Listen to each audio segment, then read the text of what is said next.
Welcome to Doctors at Work. My name's Matt Daniel, and this podcast is part of my mission to help doctors create successful and meaningful careers. Today's topic is what doctors can learn from elite athletes. Now, Jamie Gane is a world champion obstacle racer. In this episode, he talks about his love of challenge, and we discuss the importance of having a mindset that welcomes challenges. He tells me that it's not possible for him to prepare for every race because they're all different, and we draw parallels between that and the world of medicine where all patient encounters are different. Now, he tells me that he practices specific steps rather than necessarily the whole race. And again, as doctors, it's something that we can do in our own worlds. You don't need to practice the whole operation necessarily, but you can break it down into specific steps. And he stresses the importance of prioritization, having strict boundaries between different activities, and the importance of having clarity on exactly what matters to you.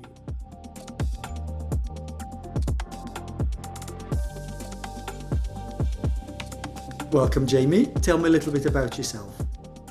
Thanks for having me. My name's Jamie. I've literally just turned 30 a couple of weeks ago. I've got quite a few different strings to my bow. I'm a professional athlete, sort of at the weekend.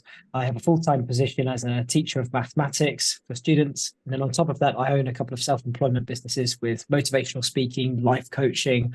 So it's a busy life.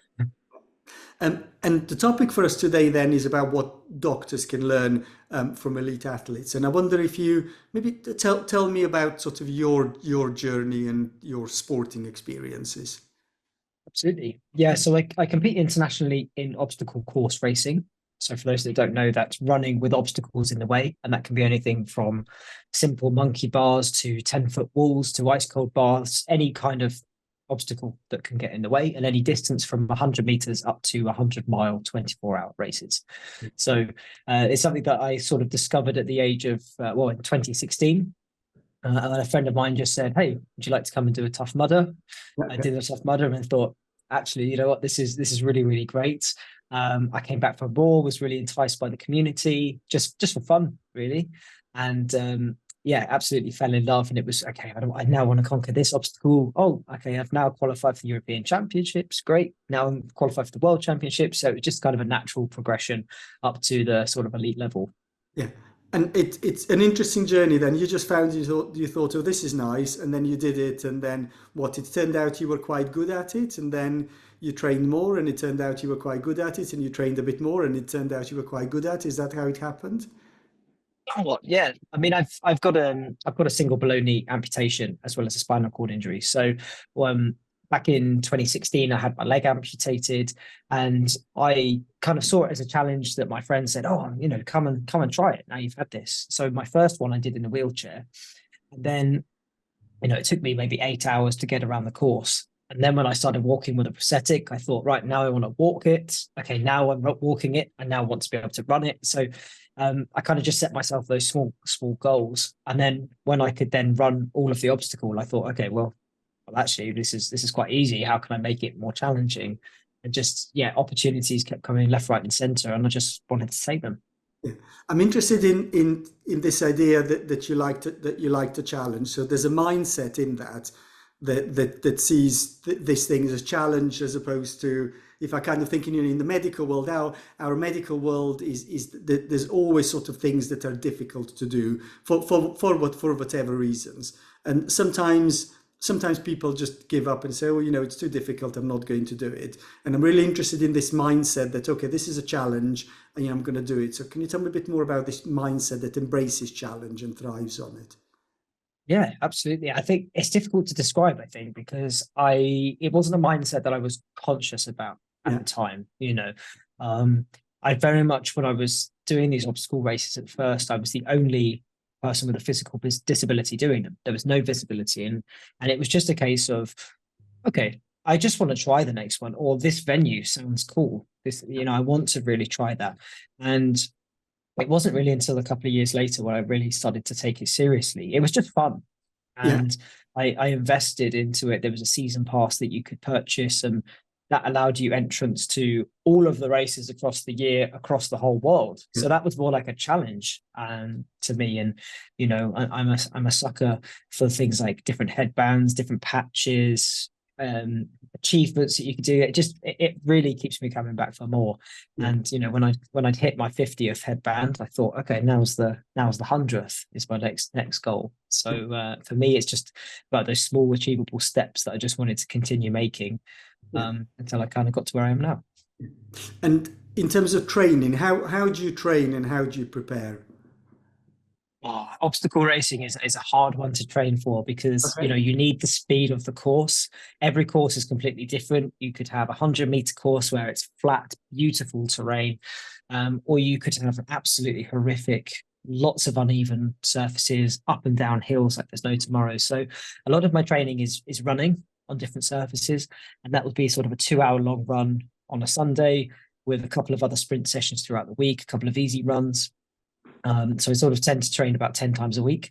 A lot of my other practice is about grip practice, so technical work, sort of monkey bars, monkey rigs, lots of complex attachments, trying to go from sort of typical rock climbing holds to like a monkey bar attachment to a ball attachment to a rope, practicing techniques with foot locks as much as I can do as an amputee, and just sometimes just getting out there on a course. And this weekend I'm not racing, but I'm going out there just to have a bit of a fun and to get my grip going and just to try things really. So it tends to be Monday to Friday is almost 2 sessions a day, an easier session and a technical session, and then Sunday is my long run.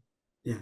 So in medicine, lots of us do stuff when we're required to, what I would describe is, put on a performance. So we're required to perform. And for some people that might be, doing a technical procedure, like doing a hernia operation or taking out somebody's gallbladder. For other people, that'll be, putting somebody under anesthetic, or for other people, that'll be interpreting results, or it'll be attending cardiac arrest. And actually all of those things, they've got some things in common, but they're all quite different. If you think of a patient that comes in with a problem, if you're going to lead cardiac arrest, or if somebody's got problem with if somebody needs an operation, there are sort of some things that are in common, but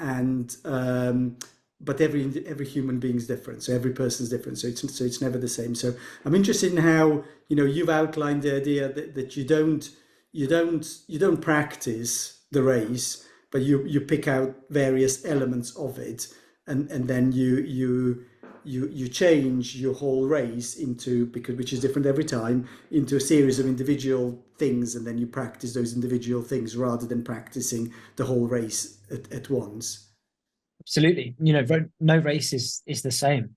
And sometimes, we get given a race booklet sometimes a week before a race where it will say, this is what it's in, this is what's in it. And I know that I can get to a 10-foot wall, no problem. I don't need to think about it. I just get up and over it. However, when it comes to a more complex rig that I've never seen before, sometimes we have a ball, let's say with a hook on the end, and you have to take that ball and unhook it to then hook it into the next hook and then sort of move. So it's quite technical. It's grip strength, it's speed, it's agility.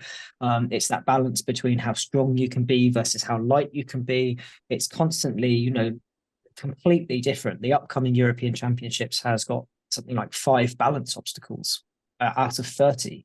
That's quite, disproportional compared to other races. So every single race is completely different. But, having those skills behind me to say, right, I know that my grip is good. I know that I can hold this like this, kind of keeps me going into those races going, yep, this is where I can push. This is where I can hold back. This is where I can rest a bit to keep my energy going. So I like that. So it's that there's a specific set of skills that you practice that you can do, but quite how they're packaged, in which order, that just depends, and you often don't know that. How do you deal with that? Again, if I think of our senses, let's say somebody who's doing the cardiac arrest, you don't know what you're going to find. You don't know what the patient is going to be like. How psychologically, how do you deal with the fact that, okay, you won't know until the week before what you're going to be required to do? For me, I don't actually mind. I really enjoy the thrill of it and the challenge of, okay, every single combination gives you a completely different challenge. There was a race the other week where we had almost half a mile of just holding a metal pole above our heads with straight arms for half a mile. And you look at it and you go, oh, that's fine. It's not very heavy. But you go straight from that to try and pull yourself up a couple of walls. It's completely different. But I know I've put in all of the practice. I've put in the mental preparation. I've put in every single thing that I can. It's just a case of going out there, enjoying myself, and putting all the work into practice. I hope you're enjoying the show. Please click subscribe so you'll be notified when new episodes become available. This podcast is part of my mission to help doctors create successful and meaningful careers. You can be part of that mission too by forwarding this show to one person who you think might benefit from listening. Thank you. Now on with the show. But it's interesting is that challenge mindset that you thrive on challenge and you love challenge, and when something comes along you kind of say, oh, challenge, bring it on. That's what it sounds like. I mean, where does you embracing challenge come from? I mean, is that just the way that you are, or is that something that's developed over time? How did that willingness and enthusiasm for challenge come about in you? Great question. I've been asked that quite a lot, and I think really for me, when I was 9, I was a wheelchair user, and I sort of by the time I was about 16, I'd had about 50 operations with trying to solve an issue with my foot. And that meant that every single half term, every Christmas holiday, every single holiday was just me in the hospital, just recovering really. So it meant that I continuously had to push myself to be able to get my GCSEs, my A levels, my degree, etc. So I think I'm just used to having challenges and walls come up in front of me and just pushing through them. Where that comes from, I don't know. I think it's just purely that's been my whole life, and then at the age of 16, when I started to look at amputation and the opportunities that could give me, again, I was just met with obstacle after obstacle of doctors who didn't believe that it was the right thing for me.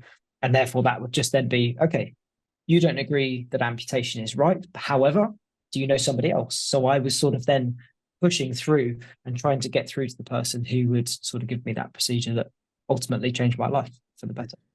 So does that always pushing not just yourself but the world around you, and always sort of saying, okay, this is where I want to be, this is where I want to go, that constantly driving things forward, one step at a time. What helps you maintain the momentum? What gives you energy to keep pushing like that? I think it's just a natural flow. It's really interesting because the last couple of years has actually been the opposite. So I'm the type of person where a challenge comes up and I think, yep, 100% committed, let's go for it. There was a guy who contacted me about cycling 1,000 miles, 1,500 miles through the UK. And immediately I was like, yep, I'm up for that. Yeah. And then actually I have to take a sit back and go, right, is that realistic? Does it fit with my other goals? Can I do this race and this race and this? It's not realistic. So I think for me, it's the opposite. It's having to take a step back and go, I need to be realistic about my goals and not just accept every challenge that comes my way, because I tend to be a yes person. And I think it sounds like you're really busy. And again, translating that to doctors, lots of us have so many different things going on. How do you juggle your because you said, you've got your teaching, you've got your sport, you've got your businesses that you run. I mean, how do you decide where your time goes? It's definitely just about prioritization for me. I've decided that some things are a priority.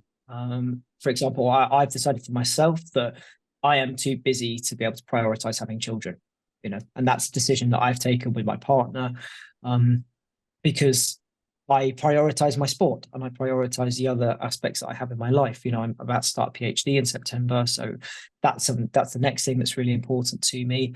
And I think I'm so used to that go attitude that I am able naturally to juggle a lot of things. The thought of getting up at 6 a.m, doing a workout and then teaching between 8 a.m. and 5 p.m. and then doing a training session afterwards till 7 and then cooking dinner and finishing at 8 and then doing some research, that's just life for me. I'm very used to that. I feel like I have an infinite amount of energy, mental energy. But then when I have those moments, from 9:30 p.m. every single night without fail, I'm doing nothing at all. I'm watching TV with my partner. I'm playing the piano. I'm absolutely relaxing. And I cook dinner with my partner every single night, and that is a priority for me. So it's just making sure that every single moment that I haven't sort of ring fenced for partner time or special time or no, doing nothing at all time, that's my opportunity then to cram everything in that I can. But also having those moments throughout the day to step back and go, shit, am I okay? I've got 10 minutes for lunch. I'm going to take those 10 minutes. I'm going to do a meditation. I'm going to stretch. I'm going to just go for a walk, because those 10 minutes are really, really special to me. That's just appreciating every bit of time that I have, and just keep pushing through all those relaxing moments every day. Every minute is used and used well, rather than stuff that serves no purpose. And even from 9:30 onwards, if you're watching television, that still serves a purpose. And the purpose is relaxing and winding down, sort of, so that you got a good sleep. You mentioned that when it comes to training and preparing for races, you mentioned kind of psychological preparation. So what's involved in psychological preparation for races? It's funny because it's changed quite a lot throughout the time. It used to be completely ignore until you're at the race, and then try and ignore that you're at a race. Then at the start line, get into race mode, because I used to find that I was so excited about the concept of racing and pushing myself that get all of the excitement done beforehand. Then I'd get to the race and think, oh, I'm mentally exhausted from just being so excited for so long. And that is still kind of my approach at the moment. I very much have it as a goal. My next race is European Championships in 2 weeks' time. Yeah. So my goal is to cut a little bit, to have that in my sights as my goal. But actually, my big thing is just trying to relax, because I get so excited, and my heart rate is absolutely beating. Even talking about it, my heart rate's gone up because I'm excited to race. So just a lot of relaxation techniques, keeping my mind off of it, while also still keeping it in the background as I focused. Yeah. So as doctors in training, people typically will work with a trainer, an educational clinical supervisor, and once you become a GP, or a hospital consultant, then people tend not to have formal support relationships. So there are lots of people will still look for coaching, or for mentoring or some kind of informal buddying. And I'm interested in how do you as an athlete get the most from the people that support you around you, whether that's coaches or whoever supports you, what do you need and how do you get the most from them? Yeah, for me, it is about prioritization, as I kind of spoke about. And I employed a coach this time last year, actually, to look at all of this planning and all of this time that I was spending planning my activities and all of the energy that I was using in thinking about what I was going to do. I thought, actually, I've got other priorities. If I didn't spend an hour doing this every week, I could actually spend that hour with my partner, or cooking meals, or doing something that's more productive. So I kind of used them almost like an aid in order to save me time to be able to focus on the things that I want to focus on. I'm very much in my own world with my racing. My partner is incredibly supportive, but doesn't come to my races at all. So there's no physical support. It's just a case of me there doing my thing with the support of my coach in the background, doing more of the sort of practical work for me to be able to give me the space to do the kind of real physical work. And the coaching, that's somebody designing a development training program for you. Is that Yes. Yeah, so it's everything. So it's they don't tell me what to eat, but they tell me which macros to hit, and I then log everything that I eat, and they help me keep on track of, oh, you had this packet of sweets. Should you have had that? But also helping me with the mindset of it. Food has always been my Achilles heel. I absolutely love to eat. I love carbohydrates, but they do not love me. So they just help me keep on track for things, as well as designing my program. And we have weekly catch-up calls to see how I'm getting on, and keep me focused on what I need to achieve. Okay, brilliant. And in terms of, again, for you as an athlete, what kind of psychological, mental thinking support, if any, do you have as an elite athlete? Don't have any, Okay. actually. Yeah, Yeah. none at all. It comes from myself.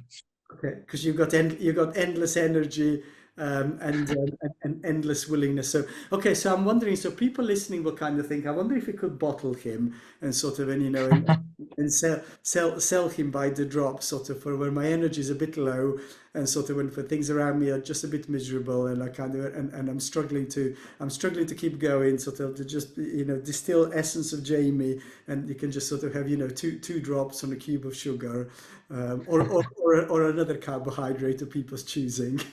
and, then, Yeah. and then they But can if you come up with a solution, let me know. Okay, I will do. I wonder, Jamie, maybe I could wrap up if I could ask you to summarize, sort of what we talked about, and I'm particularly really interested in and kind of your mindset and embracing challenge. What would be your top tips for what were your top tips for doctors at work?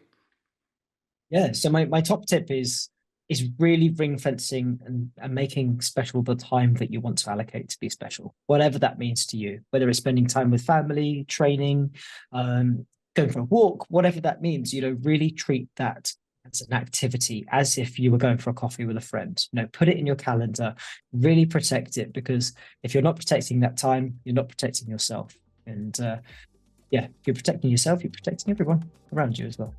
Wonderful. Thank you very much. Thanks for your time today.